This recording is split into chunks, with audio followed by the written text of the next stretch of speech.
One of my colleagues wants to let the crowd depart. I think they're missing out on a good argument, but Well, we'll no, let it's- them depart. It's like in baseball, when you've got a white fence and right in center field, I can't break up the focus here. You can start now. Good morning, Your Honor. This is Tianyu Ju appearing on behalf of defendants appellants in this appeal. This case raises crucial, practical questions, including must the named defendants be officially summoned to court before the court issues a preliminary injunction against these defendants? How strictly the court should follow the requirement of Rule 65D when issuing a preliminary injunction order, and how high will the court raise the trademark barrier to competition? Plaintiffs invented a stand mixer, patented the invention, and described the product as patented in its trade literature. But then the patent expired, and as under the Constitution, all patents eventually must. No longer armed with the patent, plaintiffs tried a new tack to exclude competition. Plaintiff registered the appearance of its product as trademark, and now claim that plaintiff's stand mixer is protected under the trademark law. This being said, plaintiffs filed lawsuit against defendants in this case for trademark infringement, trade dress infringement, unfair competition, and other state law claims back in January 2022. The same day, plaintiff filed a motion for a preliminary injunction. Despite the district court lacked personal jurisdiction over those defendants, since the service of process had not been effectuated, the district court nonetheless entered a preliminary injunction order on June 14, 2022, which contradicts to the Supreme Court precedent that in the absence of service of process, a court may not exercise power over a defendant. In order for the district court's preliminary injunction to be valid, the court had to have personal jurisdiction over the defendant. A preliminary injunction like this entails that a plaintiff can decide who to choose around the world to bring into the forum and ask the court to issue an injunction against the party without effectuating service of process.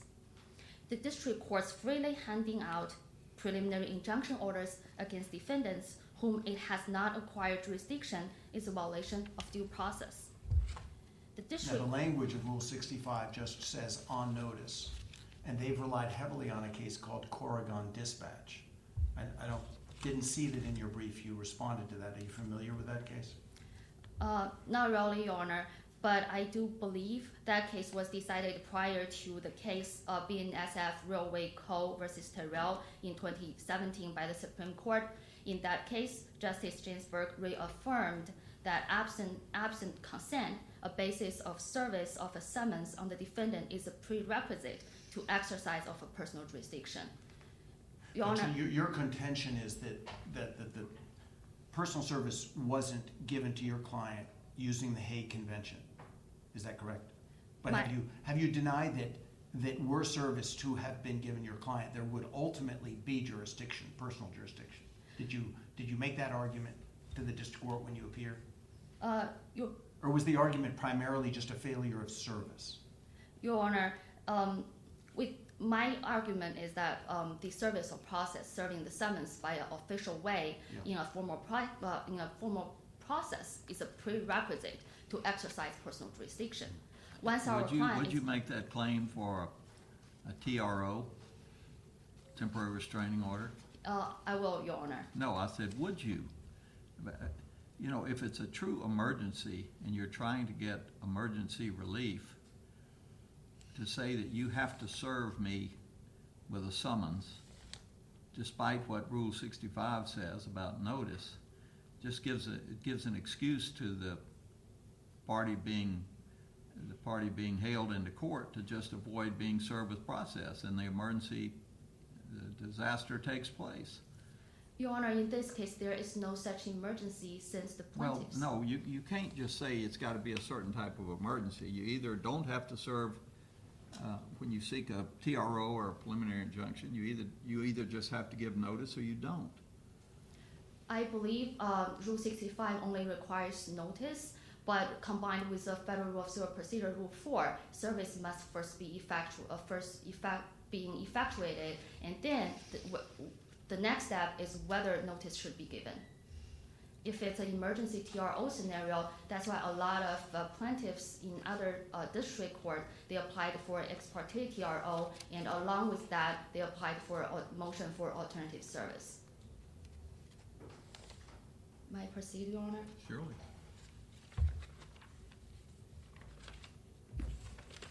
The district court's violation of due process did not stop here.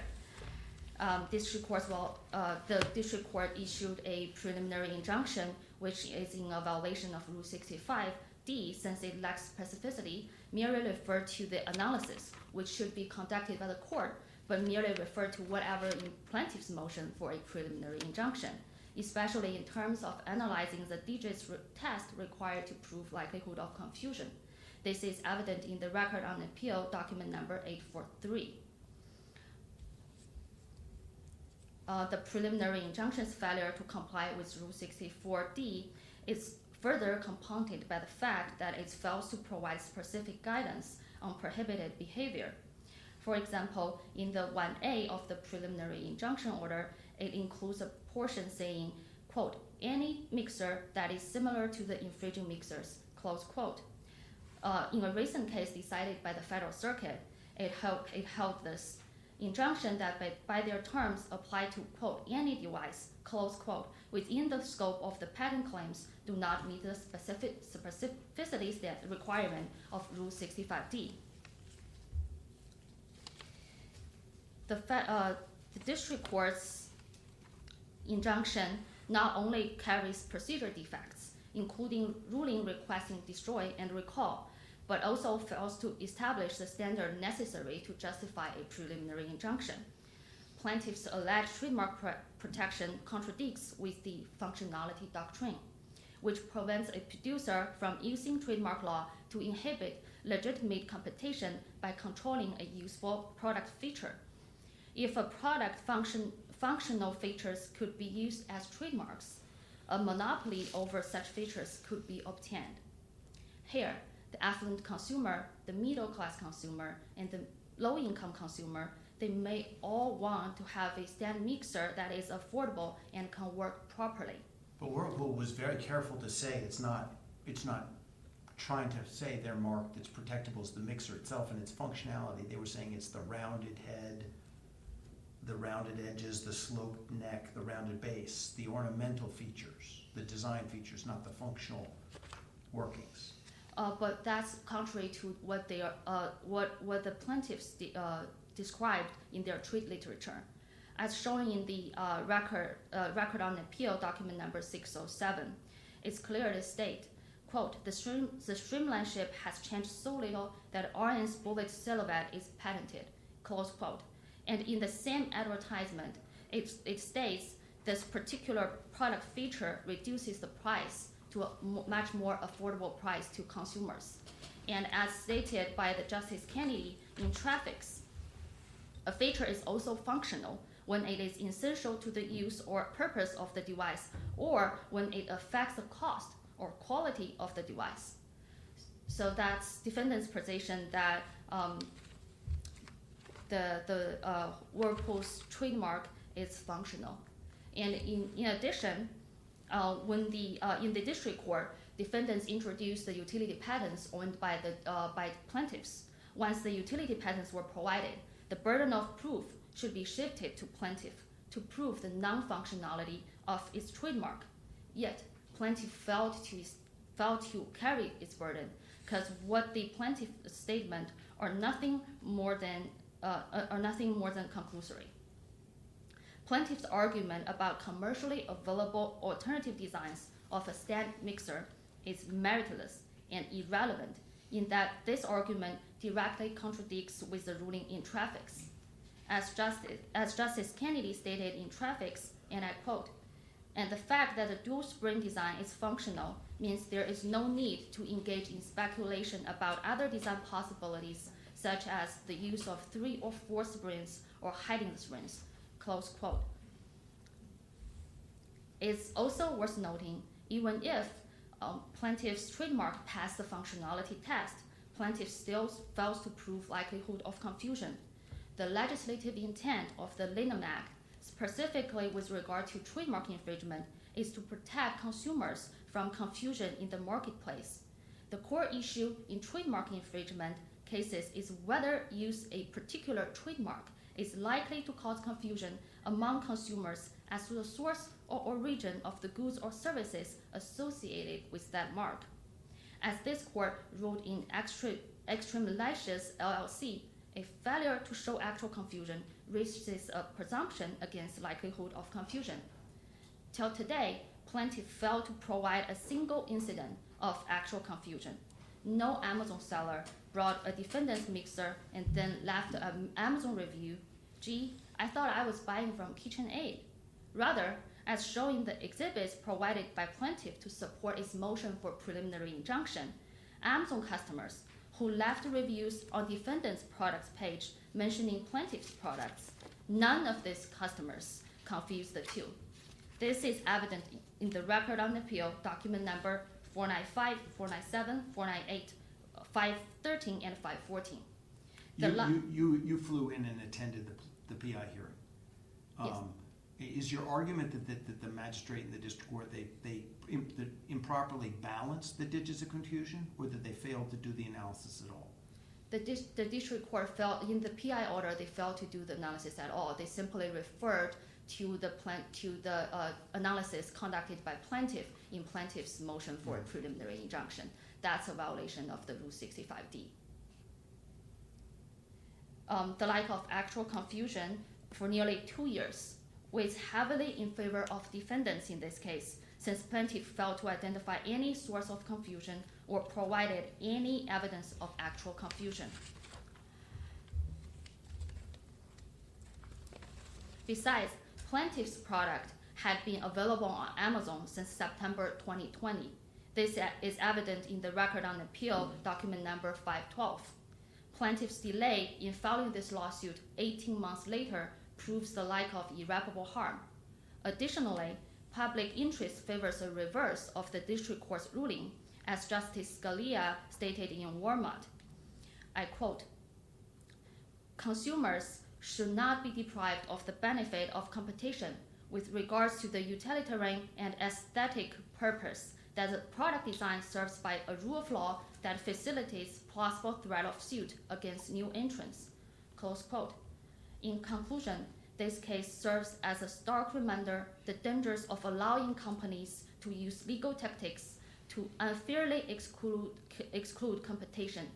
In this case, plaintiff's attempt to use trademark law to prevent legitimate competition is a clear example of such tactics. The district court's violation of due process in issuing the preliminary injunction order only serves to compound this injustice. It's our sincere hope that this court will uphold the principles of fairness and justice in its ruling and prevent such abuses of the legal system in the future. I will reserve the rest of my time for rebuttal. All right, counsel, thank you. Thank you, Your Honor.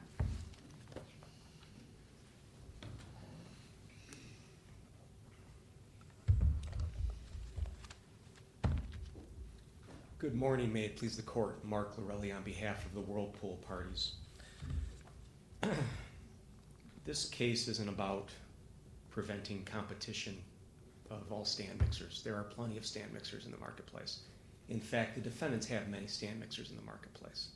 This is about one model that was designed expressly after the iconic KitchenAid stand mixer that's been around for 80 years. The KitchenAid stand mixer, as the papers show, is well known. There's surveys, there's all kinds of recognition in the marketplace, because when people see the design, see the look of that, they know that it comes from a particular source. And the district court noted that this particular model from the defendants includes very similar curves and geometries to those curves and geometries that are embodied in the asserted marks. Those asserted marks cover the KitchenAid stand mixer. Those stand mixers over the course of the last 80 plus years have generated billions in revenue. It's subject of millions of dollars of advertisements, are part of celebrity chefs and famous cooking shows. It is our reputation. It is extremely important to us. In fact, we have a survey that shows that the customer recognition of just the design, not the name, just the design, just those curves and geometries, is off the charts. And we got a protection from the federal government through an incontestable trademark registration. And that's was quite some time ago as well. Now, what happened in this case is the defendants copied that design. There's only one reason for it. They can make other stand mixers. They do make other stand mixers. The only reason for this copying is to benefit from the goodwill and the reputation that KitchenAid and Whirlpool have generated over the last 80 years. It is taking our reputation away from us, and it is harming us irreparably. That's why we filed suit. That's why we moved for a preliminary injunction.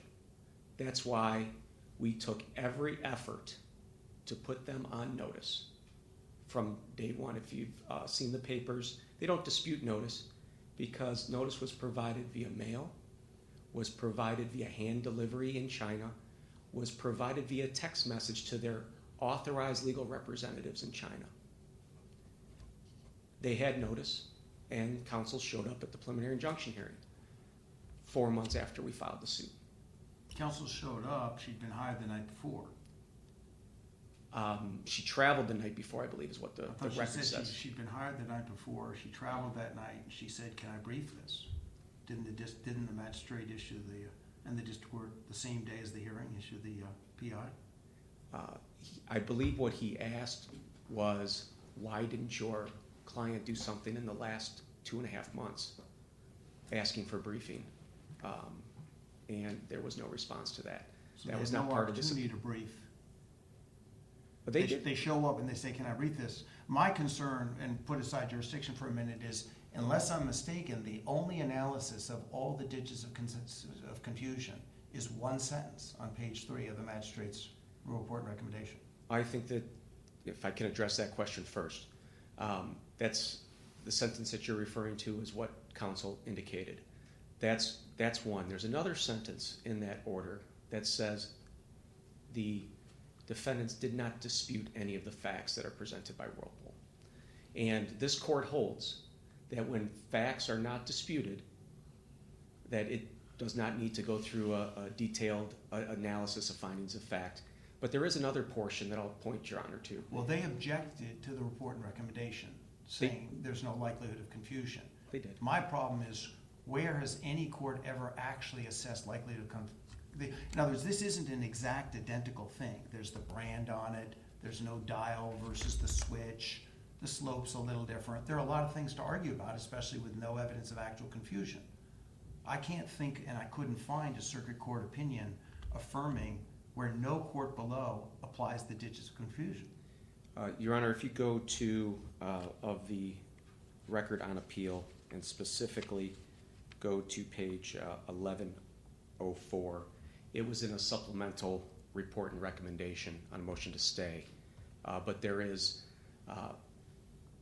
further analysis of the digits of confusion, which basically said, look, there's 4 key digits of confusion. The type of trademark, and that goes to, is it a strong trademark? And there's no dispute here. Can't be any dispute that this is one of the strongest trademarks that exists. The similarity of the marks, and this is where the judge went through and said the curves and geometries are nearly identical, and that's what's protected in the mark. The other thing was the products. This is an important point, Your Honor. Mm-hmm. They're the same products. This isn't talking about they cite the Domino's sugar versus Domino's pizza. This isn't that type of confusion case. This is the same products. And the last one was the retail outlets and the purchasers, which the court found was identically the same. Those are 4 critical, or many courts say the most critical factors. And that's where the district court said all of those find for likelihood of confusion. So even if you throw out the other factors, the record here is very, very strong. And the other factors support us as well. I started off about talking, why do they need to make a stand mixer with the same curves and geometries? This court has found that that type of conduct is enough for an inference of confusion, where you know that they haven't come forth with evidence and said, oh, we didn't know about KitchenAid. We didn't know about this stand mixer that's been in the marketplace for 80 years. That's a market leader. They never presented evidence of that. No, because they know of it, they came up with the curves and geometries in order to ride off of our coattails. And this court in Chevron, Huge price differential. And do you all sell off the internet or not? we do. We sell do? at the exact same channels. So the theory here is that it was enough similar that someone will jump to their website, and then the law doesn't require that then they still know this isn't a Whirlpool? Because is that correct? So, yes, Your Honor, confusion, we use the word confusion, trademark lawyers, in a very shorthand way. I heard today was confusion as to source or affiliation. Well, it's actually broader than that. It's source, affiliation, sponsorship, license, approval, right? It's confusion as to a lot of things. And this court, many times, has approved what's called initial confusion. You see it, oh, well, that reminds me of KitchenAid.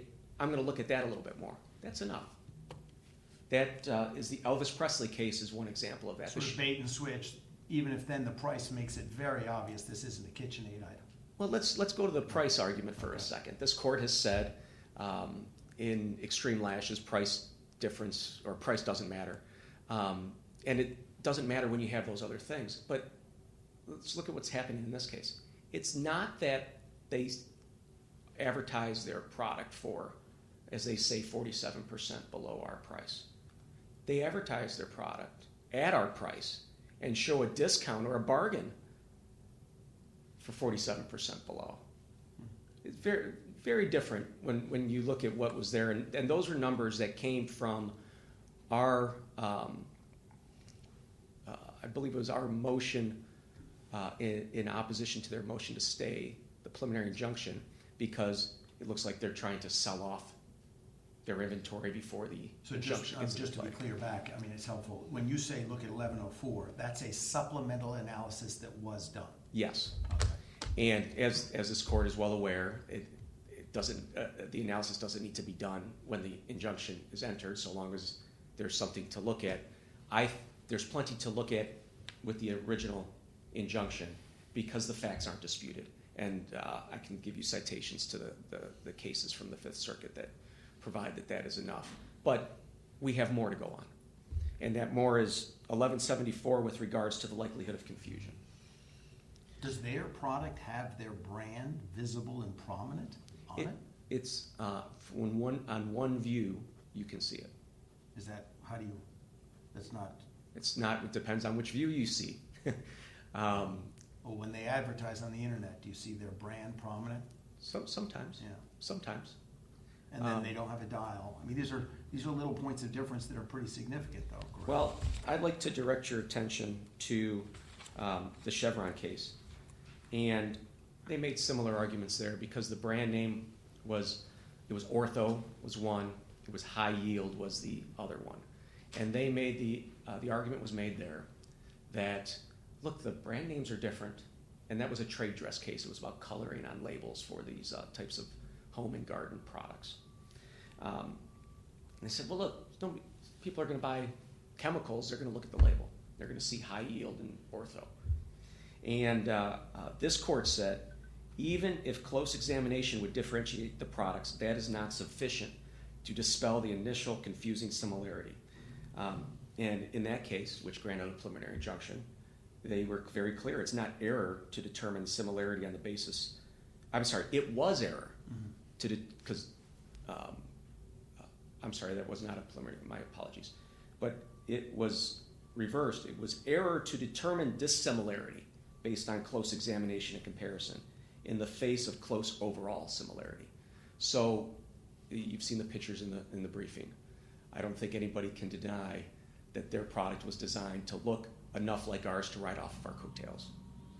Well, you work in this area. I guess when I look at it, some of it does seem functional. You're going to have a stand. And so a lot of the similarity could be said to be functional. So, but I'm mixing and matching, right? That goes to whether you had a protectable mark at the outset. it goes to the protectable mark, correct. And Judge Payne addressed that as well. He talked about, that is actually on 1102 and 1103 in more detail. But we are not trying to stop them from selling their other stand mixers. Right. In fact, the pictures are in the briefing of their own stand mixers. Provide the same thing, provide the same mixing, provide the same everything else.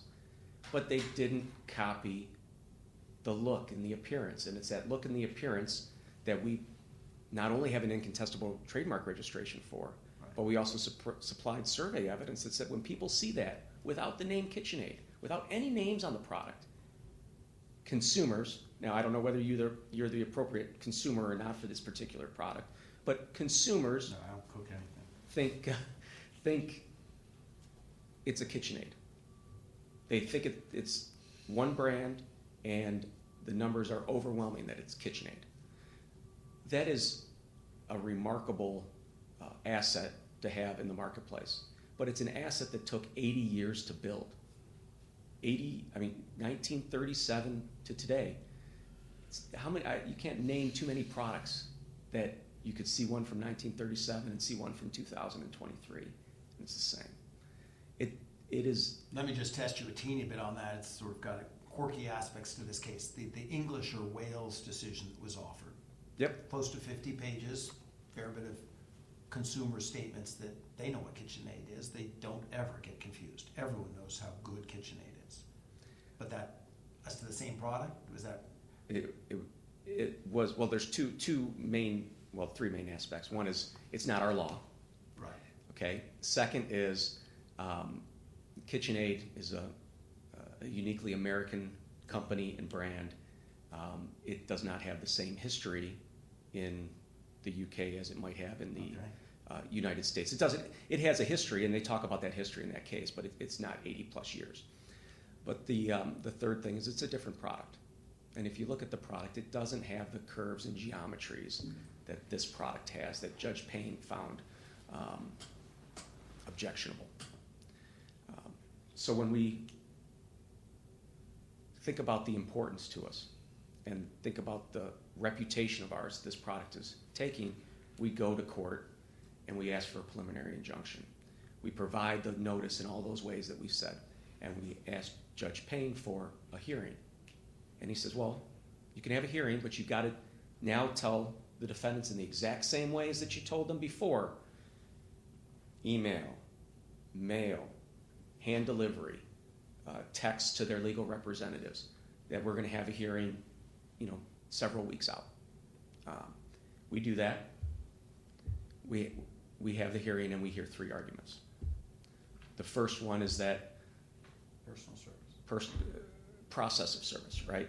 They knew about the hearing. They knew about the complaint. They had all of this stuff for months. They say you have to be served with process before a preliminary injunction can be entered. And I think that's a misunderstanding of concepts of preliminary relief versus final relief or final judgment. Since you know this area of law well, what about our enterprise decision? It seems to be a little bit in tension with Corrigan Dispatch, correct? Not when you read the case and the facts. So Corrigan Dispatch is very clear, and it was, of course, the first of the panel decisions, so it controls. But that's very clear that service of process isn't required for a preliminary injunction. And in that case, they were very clear. Service of process came after the injunction, and it's not a problem. Enterprise was a little bit different in that there's two defendants. One defendant didn't dispute personal jurisdiction. The other defendant said, court, you're never going to have personal jurisdiction over me because I'm an Ecuadorian oil company. You're never going to have personal jurisdiction over me, so I object to any proceedings. The court said, I don't need to decide that now, and moved on. Can't do that. You've got to decide, as the court in Enterprise said, whether there's a reasonable probability that there will be personal jurisdiction at the time of the trial on the merits. Here, there's really no dispute that service of process will occur at the time of the trial on the merits. This wasn't a challenge that, look, hey, we're a foreign company. You're never going to have jurisdiction over us. This was not that type of challenge. So I think they're both reconcilable fairly easily. Thank confusion, to functionality that Your Honor raised. It's not the first time that this court has looked at functionality for a stand mixer. There's the Sunbeam case from 20-some years ago for a stand mixer that was nowhere near as iconic and as long-standing as the KitchenAid stand mixer.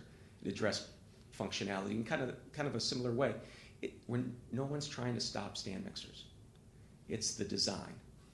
And when you cite cases like Traffics and that things are in patents, well, Traffics was about, and we all see them on the side of the road.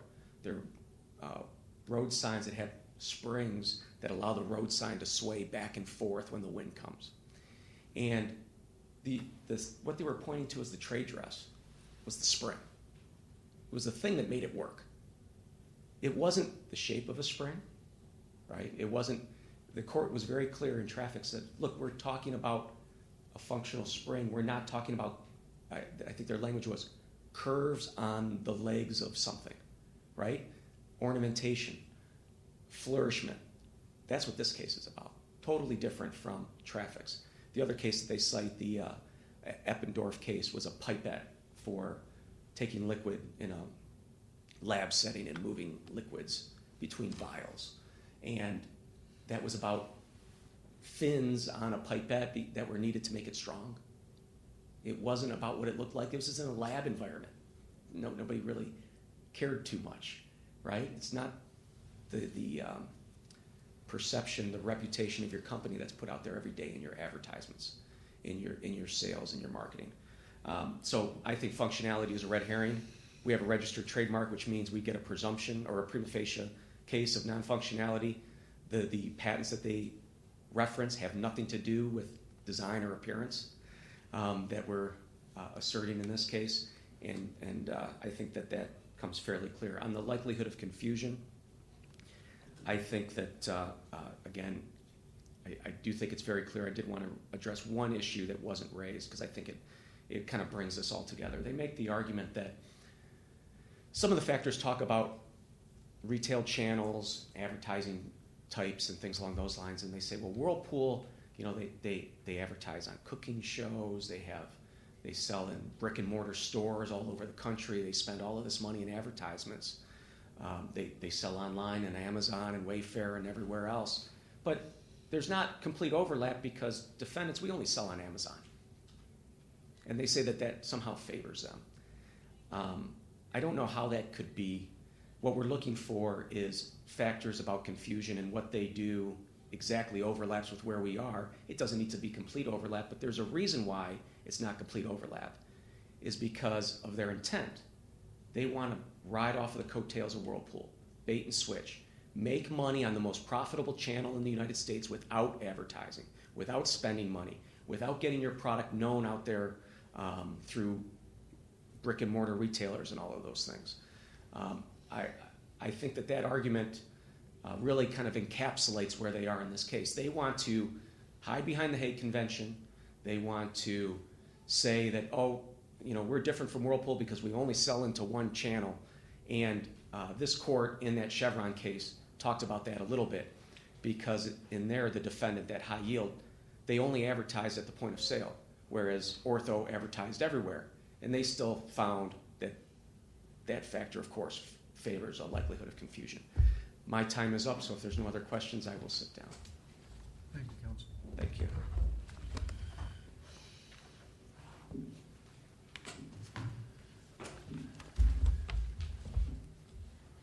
Your Honor, in terms of plaintiff's argument, actually there are similar products on Amazon marketplace. Rather, in the exhibits provided by plaintiff, there is an identical item there, but plaintiff did not bring a lawsuit against that seller. Plaintiffs, the arguments on the merit merely based on the presumption that their trademark is valid. However, the validity of their trademark is challenged here by defendants. Defendant provided the utility patent. There are to show the functionality of plaintiff's trademark. There may be other limitations on plaintiff's claim going to competitive need of available alternatives. Any of the various multi-factor test. But if functionality is going to serve the purpose of demarking the regime of trademark and trade dress and patent law, it must be satisfied by showing that it is a useful product feature, and in our case, that's significant. Because you cannot get a utility patent as plaintiffs had without showing it's a useful product feature. So the fact they had a utility patent and it is covered the stand mixer should be enough to establish functionality, and therefore should be enough to reject their claim. In terms of the service, plaintiff knew that they need to serve the defendants, but recklessly ignored the requirement to serve, and only tried to serve defendants 8 months after the initiation of the lawsuit, 1 month after the magistrate judge issued an order requesting proof of service or process. The defendant hadn't got to the stage to challenge personal jurisdiction, since the prerequisite to exercise personal jurisdiction hadn't met. If defendants were served with the process, it's uncertain that whether personal jurisdiction will be proper, and that's the time when defendants may challenge whether exercising a personal jurisdiction over defendant will be proper.